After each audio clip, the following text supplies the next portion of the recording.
हे दुर्गा दाई वो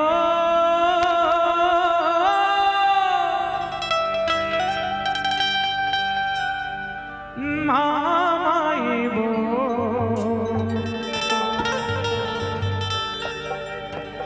आपे मोरे अंगना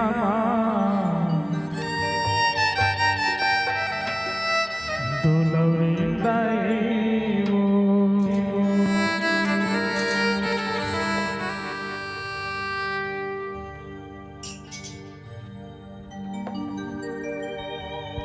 हे दुर्गा दाई वो महामाई वो दुर्गा दाई वो महामाई वो आपे मोरे अंगना दुलौरी दाई वो आपे मोरे अंगना दुलौरी दाई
मानव समाज